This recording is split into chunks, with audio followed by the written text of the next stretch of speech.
Good afternoon, everyone. This is John Shaw, the director of the Paul Simon Public Policy Institute at Southern Illinois University. Thanks for joining another installment of our series, Understanding Our New World.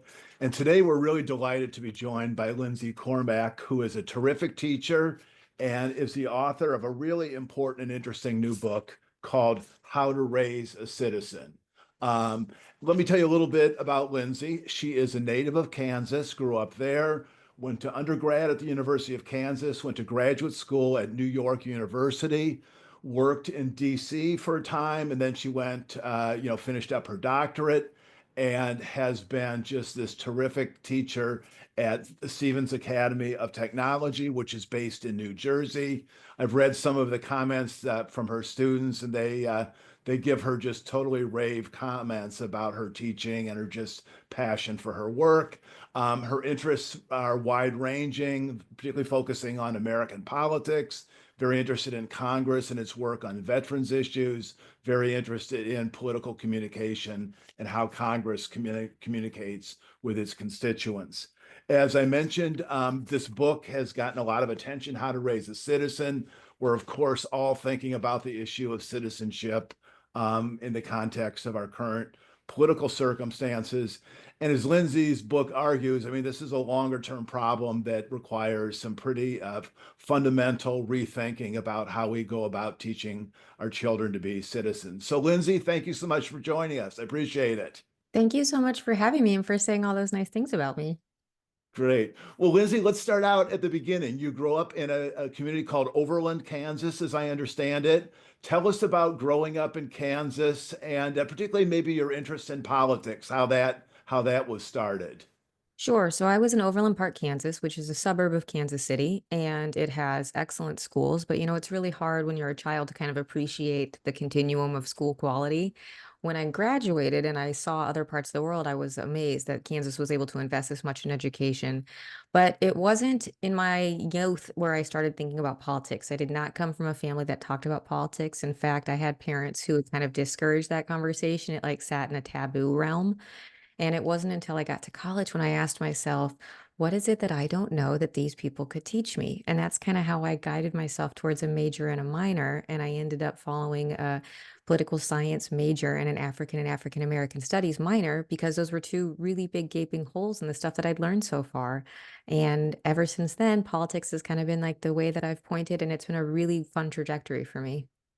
Well, you talk in your book, or you make a reference to a teacher by the name, I think, Ken Thomas, who you said helped kind of spur your interest. Who was Mr. Thomas? Was he a high school teacher that was influential? Yeah, I'm glad you brought him up. He was my government teacher. And, Kansas does civics education in a way that's very similar to a lot of states, which is usually in like seventh or eighth grade, you'll have something like US history or world history or some social studies. And then they wait again until your second semester, your senior year, and they give you a class called government. Some kids are taking AP government, some kids are taking government. Ken Thomas was my government teacher, and he was also starting the We the People competition team in our school, which, is sort of this action civics program where you're like wrestling with questions and competing against other teams. And so that was when I sort of thought, oh, I guess there is something here. But I really felt out of my depth because it was not a world that I knew at all. What about, let's talk about just studying at the University of Kansas. I had a chance to visit there a few years ago, and it's an amazing, sprawling, impressive place. How would you assess sort of the quality of education and just how that altered your life and your thinking? I think the like most pivotal experience that I had there was I was a member of our debate team, and the debate team traveled, many weekends, like 8 to 10 weekends out of a school year to go to other schools to challenge like, different topics, different sorts of arguments. And I think that was a really, really fundamental piece of what KU was for me. You're right, it has a beautiful campus and it has like a lot of things to offer. But for me, my memories mostly center around the debate team. When you were finishing up at Kansas, I think your first job was working for a trade association in Washington.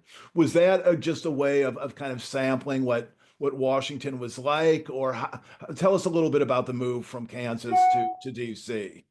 Yeah, so for me, I was engaged when I was done with college and I was getting ready to pair up with someone who already lived in DC. He was also at the University of Kansas. And so I went there knowing, or at least thinking that I wanted to do something in government. And I worked for a chemical trade association called Environmental RegNet. And at the time, I thought, like, wow, this is amazing. I'm like living my dream. But then I realized a lot about politics. There's so much that I still didn't know. And that's kind of what pushed me into getting a PhD in government. And then your PhD, what describe kind of the coursework and then also the dissertation you did at New York University. So, being at NYU was unlike any other schooling experience I had ever had, especially in political science, because at that time and to this day, it's so math, statistics, formal theory geared. And I sort of thought at the time that political science was like a discipline of history, like you got to study the past and kind of figure it out. And they really opened my eyes to the ways that most of our political science operates today, which is very quantitative. And so I really appreciated that, but it was also incredibly challenging for me because I hadn't even taken calculus. So I had to sort of like I had to do a correspondence course on calculus. I had intensive training in terms of like, we're going to be optimizing functions, we're going to be finding the derivatives. Like I had to learn all that. But I'm so glad that I did because it opened up this entire world to me. And my dissertation was something that I still work on to this day. It's a project called DC Inbox, and it's every official e-newsletter that every member of Congress sends to their constituents. And I thought, surely the Library of Congress or someone's got the online infrastructure to house all these things as an archive. But that wasn't true then. That's not true now. And so I started in 2009 and it's still going to this day. And I really, really like that project. And does it require, I mean, how do you maintain it now? What sort of what kind of effort does it take to keep it going? So the hardest time is after an election when the Congress, when like some people change over. So like right now it's feeling pretty good. It takes about a week, or excuse me, it takes about a day a month to sort of maintain it. After the new Congress gets sworn in, there's going to be like a ramp up because you have to get those people in. Sometimes things break because it's linking up with a bunch of other APIs to give you additional information about the members of Congress. But it's like it's pretty much a one-woman show. Sometimes I'll have a research assistant at Stevens, sometimes I won't. But it's something that I am like looking to sort of formalize how it is maintained in the future because I don't think it should just be me doing this work. Well, tell us, you mentioned Stevens, and I know you've been there for almost a decade. Tell us about the Stevens Institute. I mean, I think many of us have heard of it, but we're not that familiar with it. So tell us about your school. Yeah. So, Stevens Institute of Technology, I have been there for 10 years now. It is a wonderful place to work. It is an interesting place to do political science, though, because we don't have, like a robust political science department. I sit in something called the quantitative social sciences, and that's housed in the humanities, arts, and social sciences. Most of our students at Stevens are there to get some sort of engineering degree. We have mechanical engineers and electrical engineers and computer scientists and all sorts of things. But some of them do come to sort of get a social science degree. But that means most of the people that I'm talking to in the classroom, they are not deeply interested in political science. They probably didn't take AP US Gov.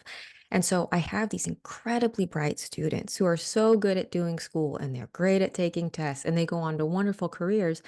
But every year that I'm there, I'm shocked with how little they know about the government, just like the basic landscapes. And it's something where I thought, wow, this isn't really serving anyone. If we have some of these brightest minds who have never interacted with this system, I think we could do this better. And that's sort of what set me out to write this book is by being among these students who are incredible in so many ways, but really lack a lot of basics. I want to plunge into your book in just a second. But first of all, I'd love to hear about an earlier book you did on Congress and its work on veterans issues. Sketch that out, if you would, please, Lindsay. Yeah, so my first book was kind of born out of the DC Inbox project, which is, it's all the official e-newsletters, and you get to see all the words that different members of Congress use. And veteran is one of the most used words in every communication. And maybe it makes sense. There's not really an anti-veterans lobby. If you say something about veterans, that's generally good for everyone. But something that I noticed is that it happens a lot more from Republican senders than it does from Democratic senders. So this book sort of says who's engaging in lip service, talking about veterans, and who's engaging in legwork, doing legislation on behalf of veterans. And it finds for a period of time that I'm looking at, Republicans talk about it so much more, but Democrats were actually the ones doing more of that heavy lifting, introducing policy, successfully getting policy passed. But the public narrative really doesn't reward them for that. The public narrative much more closely aligns with the communications of Republicans saying veterans more than Democrats. Well, just a quick digression. I mean, the Department of Veterans Affairs is, I mean, it's this remarkably large entity. I mean, more so than I had ever expected. I mean, did you have a chance to sort of take a look at that and how it interacts or kind of connects lawmakers and veterans? I mean, talk about that department if you would. Well, it's enormous, and it's something where the vast majority of anyone who's practicing medicine in the United States is going to have some rotation into the VA because it's just so big. And so it touches a lot of different parts. And the book sort of ends at this VA crisis. I don't know if you remember, but back in like 2012 to 2015, there were these like lists and then secret lists about wait times. And so it sort of goes into like, this is a political organization. It's an operation that's beholden to Congress. It has constraints. It's hard to get it done, but it does influence policymakers and they influence it. So it's intractable in the sense that like the VA can't fix itself unless Congress can give it the tools to fix itself. And they go back and forth on this. Right, right. Well, let's talk about your new book. And I was struck by a couple, well, by a lot of things, but maybe we could talk just kind of a brief kind of conceptually about the concept of citizenship and also civics education, because they're of course connected, but they're also distinct concepts, I think. And talk about how you, I know like in your book you talk about citizenship as having a sense of agency, participation, understanding the levers of power, being part of a community. So if you could tell us a little bit about what citizenship is and civic education and how it fits into that broader concept. Yeah, that's exactly right. You got the terminology part because I know that citizen can be sort of like politically charged. Like it might mean who's eligible for this or what sort of like technical thing can you qualify for? And that's not really what I mean. For me, I think the boundaries are about people who live in a country, who have agency in that system, like you said, who understand how to activate their own power and who sort of get the contours of the government that they're operating within. And so we're really all citizens. We're all having to figure this out. And a lot of our kids, they don't have this conception of it.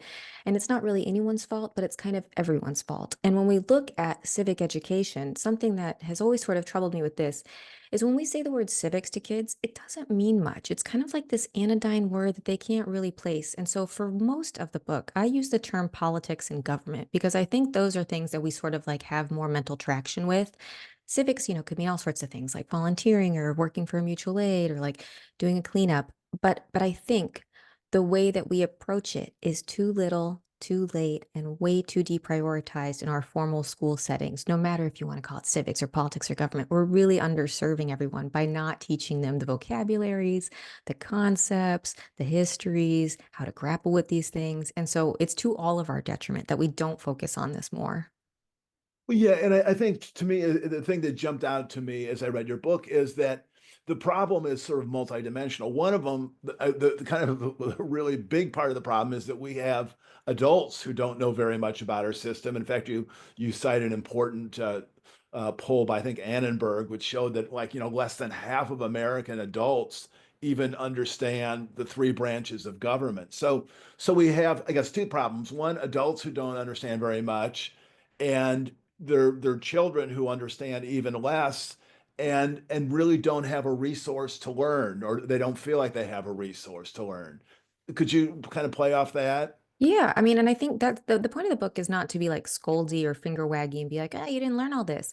It really is sort of like an acceptance that most of us who are parents or grandparents today grew up in systems that were already deprioritizing civics, both in terms of minutes in the classroom, in terms of if you're going to have assessments on that, you know it at the end, as well as spending. So most of the people who are adults and raising children today were already in systems that weren't teaching them as much as they should have.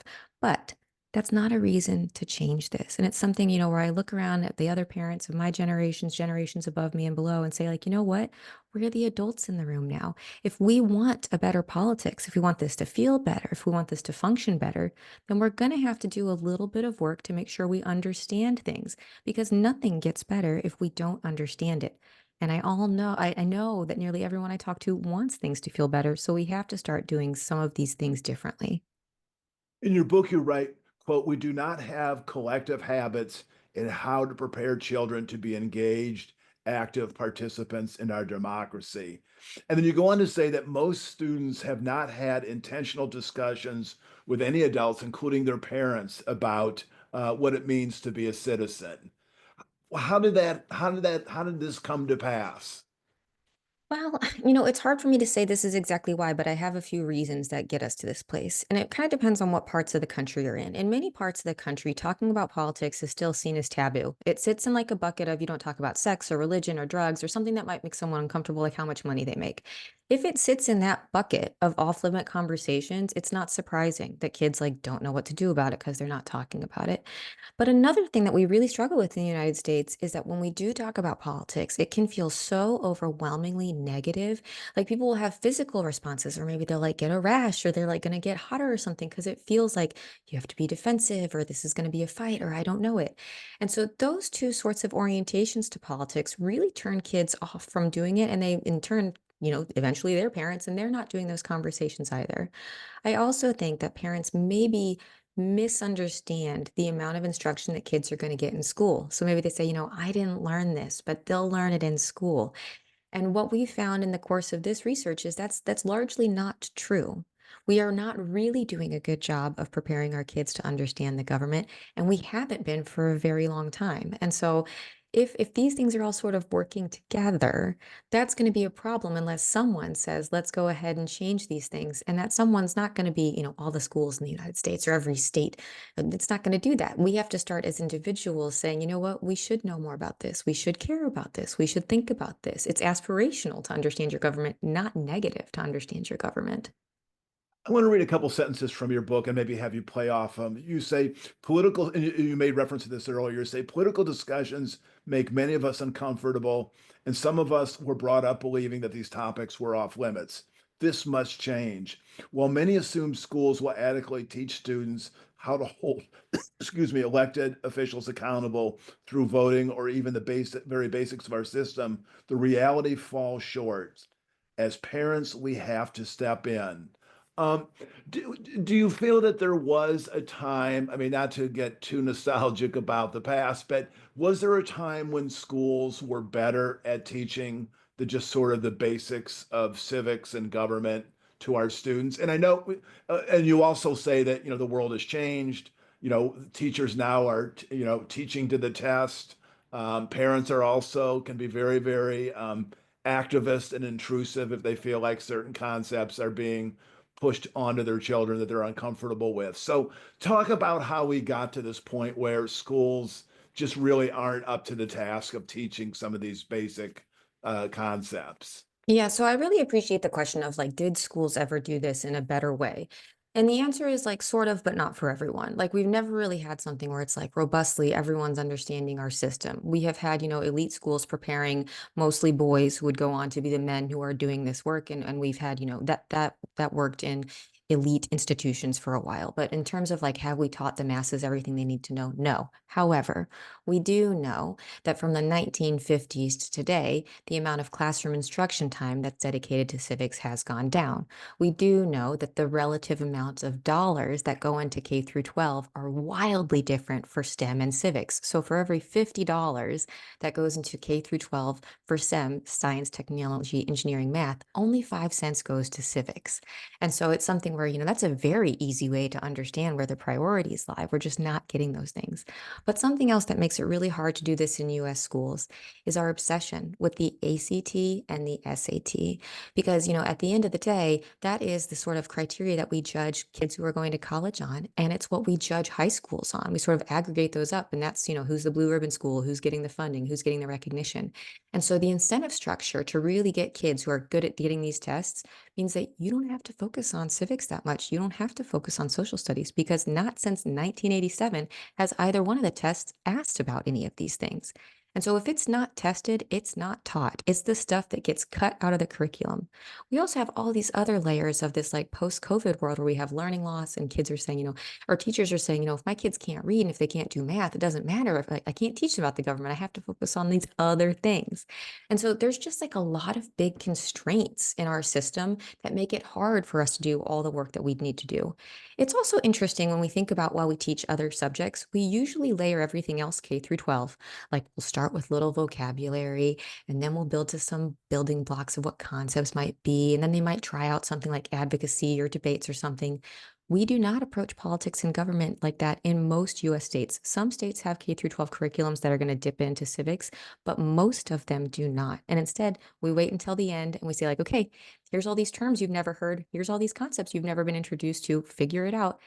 And we know that it doesn't work.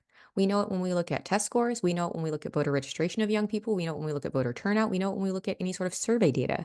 And so we really have to start layering this in because it's not easy, but it's not rocket science. Like if we can teach STEM this well, we can teach government this well. We just have to make sure that we put time priorities on it and we put money on it.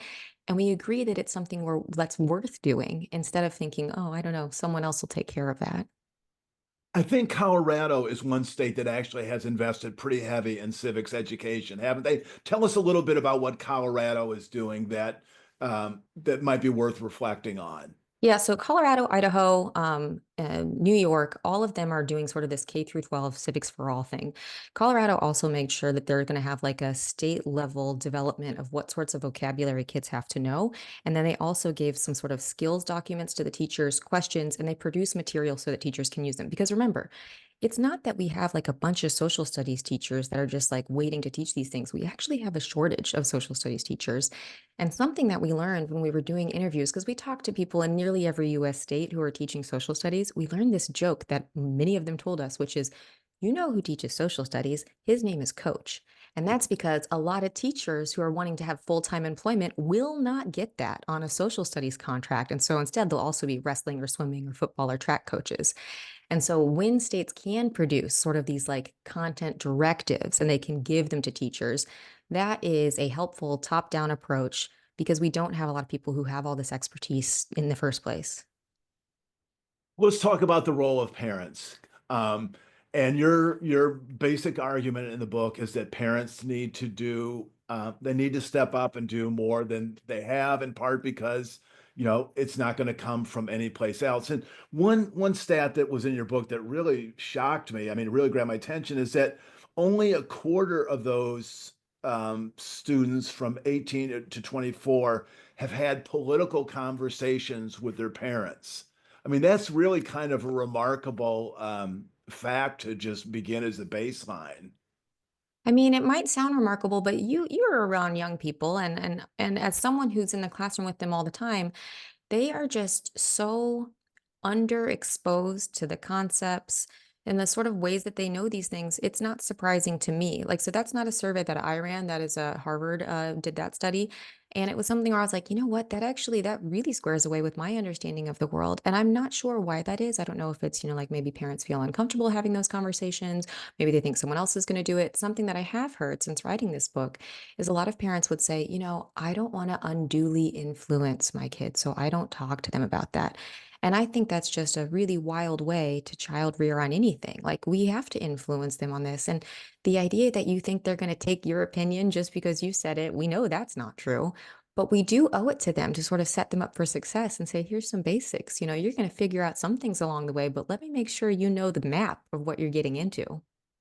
And one of the points you make is that in terms of having these discussions with children, it doesn't have to be, okay, it's Sunday afternoon, time for Civics 101. In fact, it's more effective if it's just done in the flow of life, watching TV and seeing an item that maybe has a political aspect, or some subject comes up when you're going for a walk or watching a baseball game or something like that. Talk about that concept of just finding opportunities to talk about politics and government as opposed to sort of some, weekly lecture on the founding fathers or something. Yeah, I don't know that any parent wants to say like, okay, now it's lecture time and we're going to do trivia after. But there are opportunities because everything is political. There are, like political decisions from the morning we wake up to everything that we interact with in the outside world till when we go to bed. And so some of it is pointing those things out. So I'll give you some examples that I have from New York City. In New York City, where I live, there is this park that's like not being terribly maintained, and there's some basketball hoops that are like kind of like off a little bit. And I have a little boy who's friends with my daughter, and he was mad about this because like he wants to play basketball in a way where when he shoots the ball up, it goes through the hole. It doesn't like hit it on the side. Like, oh yeah, I wonder who we could talk to about that. I wonder who's responsible for that.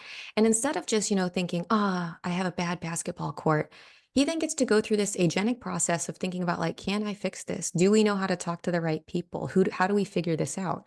And I'm very dialed into my local politics and I'm like very like, okay, well, let's call the city council person. Okay, I think this might be a community board issue. Okay, maybe this needs to get escalated to the Manhattan Borough President's office. But it's kind of like showing that process, modeling that behavior of instead of accepting something that could be better, saying, you know what? Oh, this is something that I could change. I belong here. I live here. I do this. And there are so many opportunities that we have in our lives to point these things out. Now, it doesn't always have to be, let's go fix this thing. It could just be noting it. Like if you have nice sidewalks that make it easy to walk on, that's a collective decision that someone in government made. Prioritize taxpayer dollars to be spent that way. That's a good thing. If your kids like their school, if they like their parks, if you have clean drinking water, these are all things we can point out to be like, oh, that's a good thing that government did. I'm so happy we get to live like this. And some of it's really easy to contrast if you travel and you see how it's done in different places. And that's something that I've been like fortunate enough to have my daughter, she spends time in Texas, she spends time in Kansas and Arizona and New York, and she sees political decisions change the way your roads operate, the speed of your highways, and you can just sort of point those out. These are all choices that get made. And I think that's a really important point because I think many of us assume that when things function, it's like, okay, that's the way it's supposed to be. And when things don't function, it's government's fault. And as you point out in your book, I mean, it's important to note that clean water is not an accident and good roads are not an accident. And an air traffic control system that works is not an accident. That this is, levels of government that function, and that it's really important for us to tell our young people or to make them aware that a functioning society, which America is most of the time, is not an accident, but a kind of a decision to invest in the public good.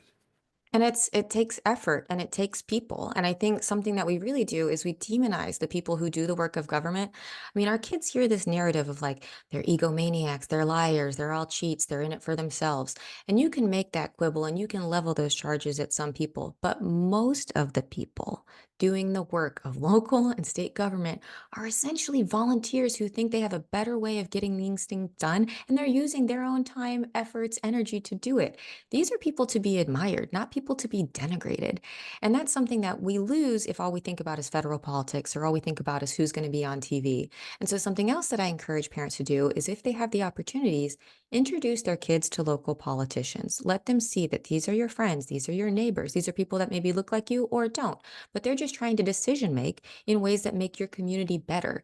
And that's something that we should value, not something that we should think everyone who's doing it is out for themselves, because it's not true.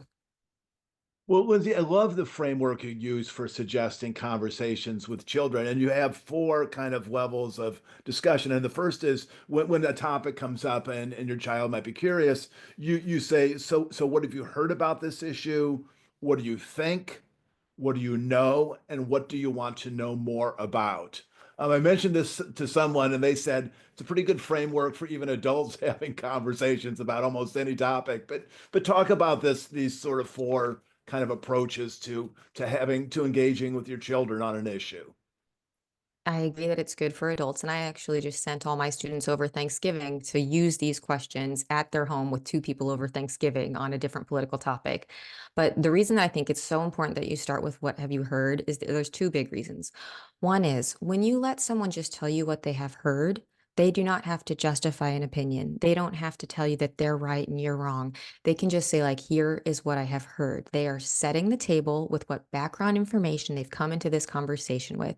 And what I've heard might not be terribly credible. It might be I saw this post. It might be read this one headline. I heard this from so and so. But it's just let's get it all out there. What has been heard. So it's good because it makes people not defensive, and you can engage in a way that like feels a little bit better to get into it. But the second reason that this is really important, not just for parents and for kids, but kind of for everyone, is because of our very cut up, bifurcated, algorithmic media environment. We are never going to hear or see or be exposed to the same things again. You're not going to read the exact same accumulation of stories that I'm going to read. I'm certainly not going to be in the same social media places as younger people.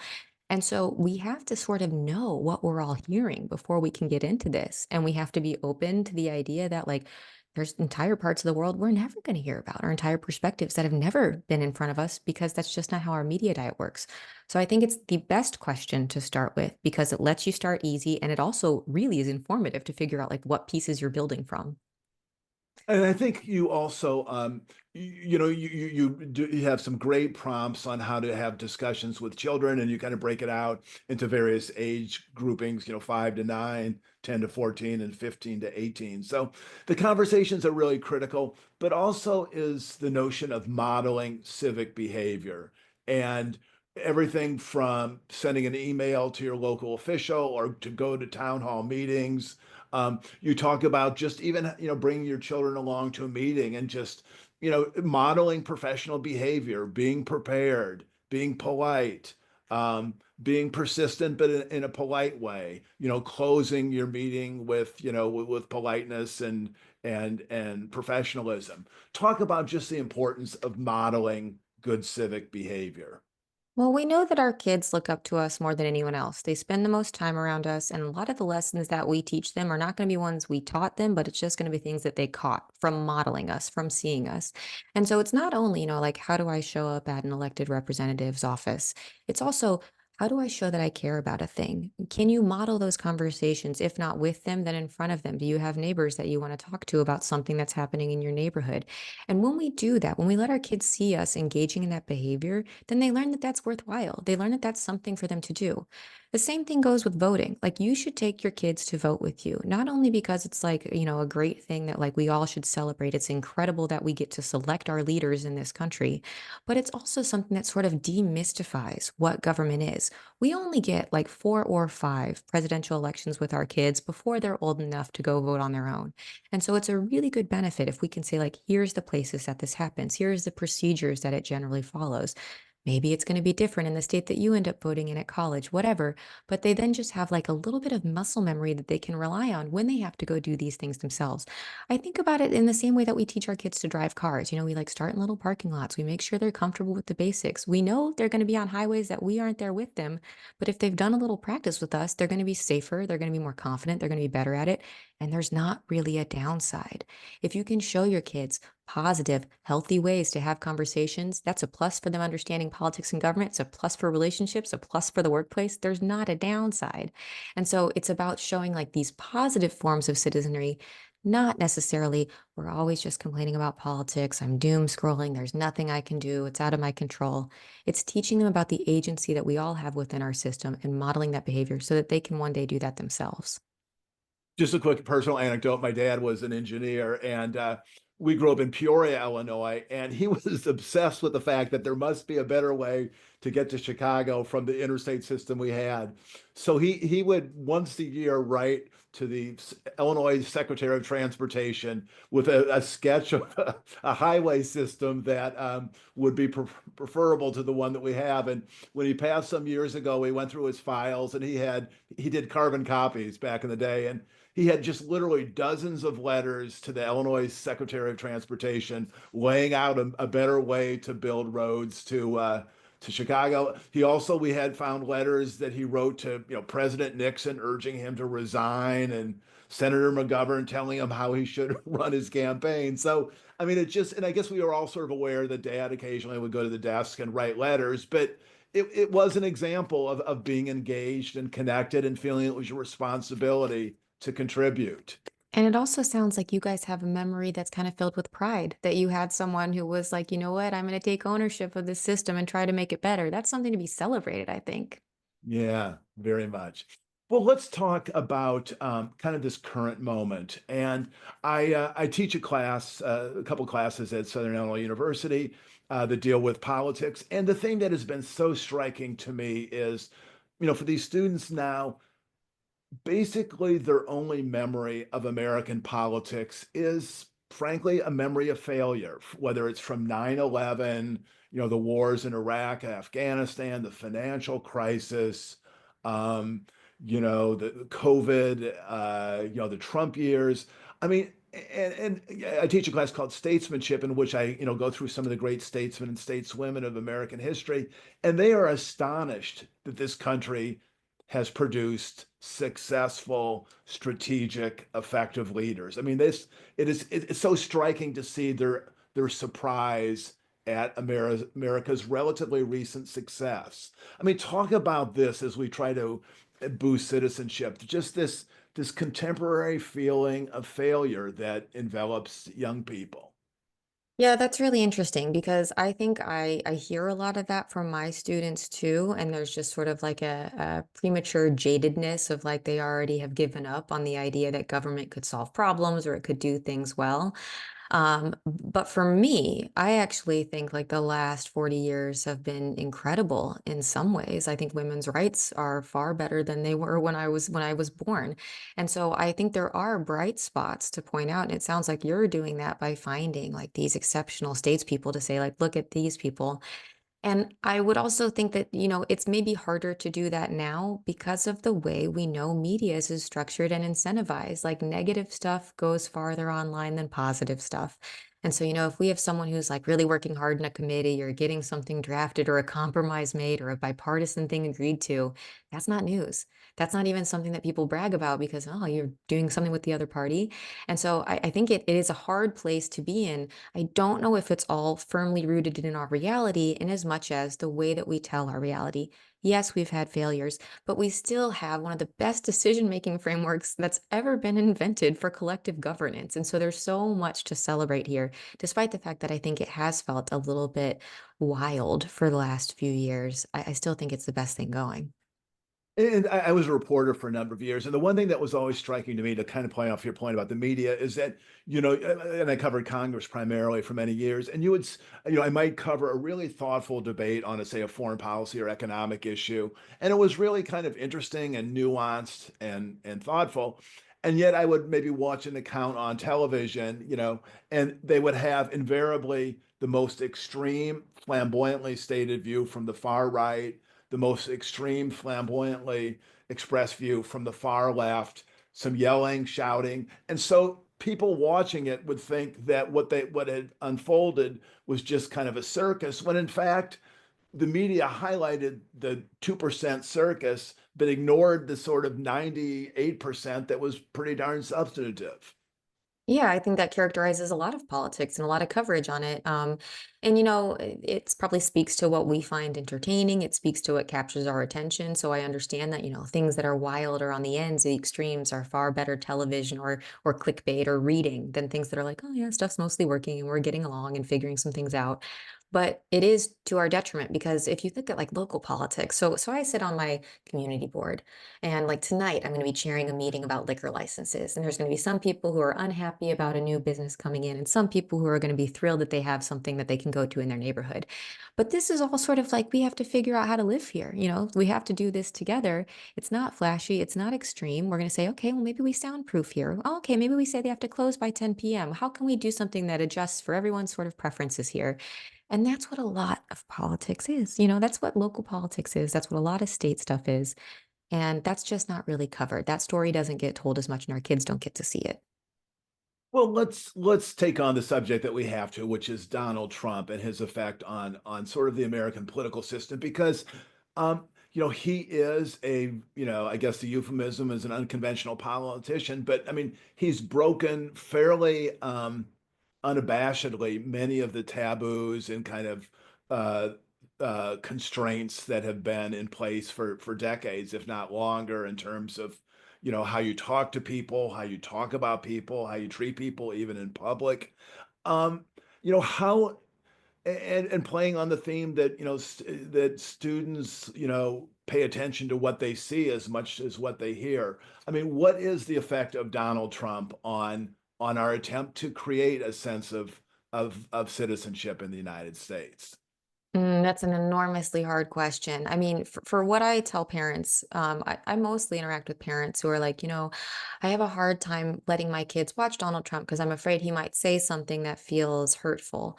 I don't think that's the move there. I think, this is a person who has been elected to the highest land or highest office in the land, and our kids deserve to see what that looks like. They deserve to see, him in a debate. They deserve to see him when he's doing press. And I think that we should actually expose our kids to it versus trying to hide them from it.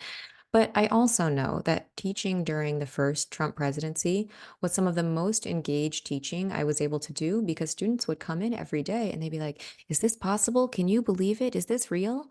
And so, say what you will about breaking norms and whether we think that's a good or a bad thing, it is certainly something that has increased awareness, interest, and excitability around politics, which is not net negative. I also know that when we look at women getting into politics, had Hillary Clinton won in 2016, I don't think we would have seen as many women jump in that 2018 race as they had for Donald Trump. And so, politics is a pendulum. It like takes things and it gives things, and it's not always even. And so I'm not sure that I think the Donald Trump experience is net negative for American democracy. I think it is refining. I think it is something where we push up against boundaries and we find out where the limits actually are.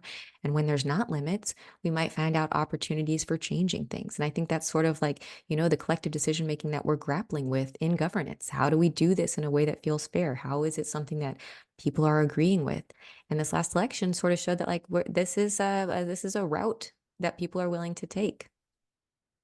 I had an image that from the first Trump administration that I guess has stayed with me, which was Trump was meeting, was part of a meeting. I think it was a NATO meeting or with a group of European leaders, and so the group was gathered around me. It was for photo op, and they were being ushered into a different room, and there was a European diplomat who was maybe a half step ahead of him, and Trump reached ahead and just pushed him back, and and kind of barreled forward, and I guess I remember thinking that kind of behavior would have shocked and appalled almost any parent in the United States if that was their child. And to see the leader of the free world comport himself that way. And I'm thinking of, a Lincoln, a Jimmy Carter. I mean, go down, Ronald Reagan. I mean, almost no one else would have comported themselves in that way. And I mean, how do you undo that image, that approach to just human relations? I don't know that that's something that we are going to be able to undo. It's something that we have shown ourselves capable of selecting twice. I think it's important that our kids understand it, but I do know that what you're saying is what I hear from a lot of parents too. They'll say, like, I don't really like how this person interacts personally, or I don't think he's very professional, but I think X, Y, or Z is going to be better. And so, if that's sort of like the way that we want to get to political outcomes, that's a lesson our kids are going to learn. We're going to say, like, okay, I guess we're going to take characters who maybe don't have these traits that we like, but they can do these other things for me, and that's okay. I don't know that it's anyone's, like, I don't know that any one of us is going to be able to change that because we are getting the politics that we deserve. That's the beauty of this system is we get to select the winners. And so we're showing that this is a route to winning. Whether or not that's a good model for our kids, individual parents will have to take on. I think generally we don't want our kids to be mean to people, but I also know that we want our kids to be successful. So I know that there are like pushes and pulls here, and it's really hard, but I don't think we should hide our kids from this. I think we should let them know that here is how politics looks. Well, let's talk about what success looks like. And I mean, as you think through, how we can kind of bend the curve and start having, more engaged parents, more productive dialogue between children and parents. I know you made the really important point that as much as we hear discussion about let's have a national conversation, national conversations need to begin as smaller conversations and oftentimes at home. So I guess there's a lot of elements there, but for you, what does success look like? How will you know that, okay, maybe we are turning the corner here and we're developing a little bit more, a sense of citizenship that is more sustainable for a great country? So I think the markers for me have kind of come in some of the ways. Anytime someone sends me a text that says like, "Hey, I took my kids to vote today. I wasn't going to do that until I read this," or "Hey, I think I'm going to go to this meeting." I just want people to be willing to take this on a little bit because I think for most of us, we have thought politics is for someone else to do. Or like maybe I go in and vote, but I don't do any of these other pieces. So if people can just do these small incremental, I'm going to do this. I'm going to agree that I can learn more about that. Maybe I'm going to show up or write something. That's all little small markers of success. I don't think we're going to get to a world in which 18-year-olds are registered and turning out to vote in same rates as 65-year-olds. I do think we could be closing the gaps though. It's something where if we give this right to our 18-year-olds, but we don't teach them how to do it, it's not surprising that they can't exercise it. And so I do think we should work towards that because our politics will feel better if it reflects the will of the people that are being governed. One of the things that makes it not always feel as good is because people hold different opinions than the outcomes that we get sometimes because they didn't know how to participate. And I see that with young people all the time where they say, like, they don't speak to my issues or they're never talking about things that I care about. And it's like, well, you all are not the ones who participate. You all aren't the ones who donate money. You're not the ones who vote. You're not the ones who hold them accountable. And so they can ignore you. And that's not good. And no parent wants their kids to be ignored. No parent wants their kids to feel like they're left out of the decision making. So if we want our kids to have a more robust understanding of what the world is, we have to help them with that. We have to show them that. And we can't think that schools are going to do it because they aren't doing it. Well, no, just in your life, you live in the Upper East Side of New York, and I know, as you mentioned, you're active in your community governing unit. Um, do you do that? I mean, is this something that just is intrinsically interesting to you, or is there a sense that, hey, I'm a political science professor, I need to know how this works at the ground level? I mean, what compels you to, after a busy day at work, grading papers, et cetera, to go home and plunge into community activity? Yeah, I ask myself that sometimes. I'm like, is that really what I want to do? Do I want to be doing a community board meeting for 4 hours some nights? The answer is not always yes, but I did get into it because one of the ways that I have really appreciated understanding politics is by doing it in different ways. So DC Inbox let me look at, federal legislators. How are they communicating their official capacity? I loved learning that way. I worked as a liaison for Governor David Patterson. I loved learning that way. And when the opportunity arose, it's appointed position. When the opportunity arose to potentially be appointed to this board, I was like, you know what? That is the way for me to understand how my local politics works. There's so much to learn there. And now that I'm in it, I really understand the value of these things. We have legalized marijuana in the time that I have been on this board, and having that rollout go into my communities, be around my daughter, seeing, licensed and unlicensed shop, and understanding that it takes entities like this to kind of get these policies right, have shown me the importance of doing it. I don't think it's something I'm going to do forever, but I am so grateful to have had the time to learn these things firsthand because there's nothing like learning something by experiencing it. That's true for civics. It's kind of true for everything.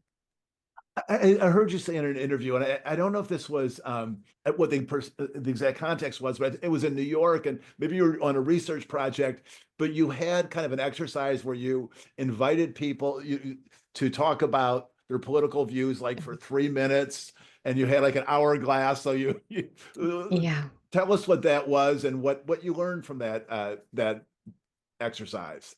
So the last school year, I was on sabbatical for the whole school year. And so I had 6 shirts printed up that just said, let's talk politics. And I would sort of give myself an opportunity to walk through different parts of New York City and see who would talk to me. But what you're talking about is this other sort of project where I had a board that said, will you chat with me about politics for 3 minutes? I had a sand timer that was 3 minutes. I had 2 chairs that were like camping chairs I would bring and a table to put the board on. And I would go to different parts of New York City to do this. And I would have different conversations. And a lot of times people would sit down and they'd be like very unsure of what was happening. They were like, are you trying to campaign? Is this something where you need a signature? And I'm like, no, no, no. And so people would just sort of say, I don't really talk to anyone about this, or I don't really have an opportunity, but I do think about these things sometimes. And then, if we had questions, I'd go back and forth with them. But usually there was like a lot of curiosity because people feel like they don't know who to talk to about these things. Can't do it in the workplace oftentimes. They're a little afraid to do it with their friends. Family can be dicey. And so that was sort of the lesson there is that a lot of people don't have people to talk about. And the second big lesson was a lot of people see politics as something that they're sort of outside of. They'll say, like, I don't really like where our democracy is going.